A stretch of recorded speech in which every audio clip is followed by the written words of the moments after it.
This week on the RHL Report, Tweets are back. Both Fantasy Jews are in the hoys. So sit back, crank up that volume, cause this is the RHL Report. Here comes Julie Buehler with your news and notes. The only news more mind-numbing than Kim Kardashian wedding details is the mainstream media jumping all over Colts owner Jim Irsay tweeting that he was in Hattiesburg. This is great. The same guy who tweets Bob Dylan lyrics and offers cases of Charmin as prizes to his trivia questions, that's the same guy that the mainstream media takes seriously when he tweets about being in Hattiesburg. Here's a suggestion, guys.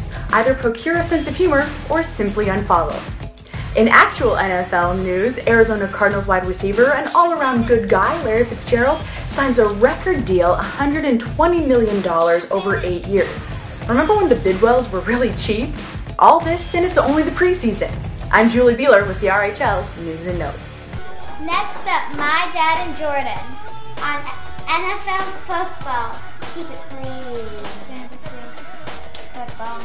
Best Red Hot Locks intro ever. Thank you, ladies. So let's talk wide receivers. Jordan, your top 5 guys. 5 guys for me. It's Johnson & Johnson. I've got Greg Jennings. I've got Vincent Jackson and Roddy White out of the Falcons in my top 5. All right, I like that. I'm only bringing out and putting Fitzgerald in, maybe dropping Jennings to 6. But we're pretty much in consensus on those guys. Next group down, who's creeping into that top 5? Well, creeping in that top 5 for me are Mike Wallace and Hakeem Nicks. Both guys are on the outside looking in. Both guys, actually Hakeem Nicks going his 3rd year with the Giants. Big year, no Steve Smith. On the other side, Ben Roethlisberger going deep to Mike Wallace. I like the explosibility. All right, I'm looking at 18 to 25 guys that can creep up. I'm going to give you Percy Harvin catching passes from Donovan McNabb, and I'm also going to give you Des Bryant as a solid number 2 in Dallas. Who's sliding off the board? Well, sliding off the board for me, if you look at it this way, are the S+S guys. I want Sidney Rice and Steve Smith off my board. Guys I don't want to touch, guys I don't want to do it. Bad quarterback. We're the Fantasy Jews. Here comes that son of a bitch James, the fastest 30 seconds in NASCAR. Get some. Big James here, coming off of a Michigan race that sucked a fat nut. This right here is for Carl Edwards. This right here is for Denny Hamlin. I need a third hand because Kurt Busch sucked on these nuts. But enough about that. We're going to talk about Bristol.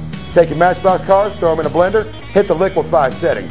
I don't know who's coming out of that alive. I ain't making no pick. But for pleasure, I will say I like the Tasmanian Devil, Marcos Ambrose, in a shocking win. Shocking. I'm Liz Gilmann with your RHL Tweet of the Week. Darnell Dockett is the king of Twitter. I just woke up. My body feels like a stripper who fell off a pole. Is there anything funnier than a stripper falling off a pole? Shaq's retirement seems to be going well. I almost jacked Scooby-Doo. I'm about to jack Scooby-Doo. Get out of the van now!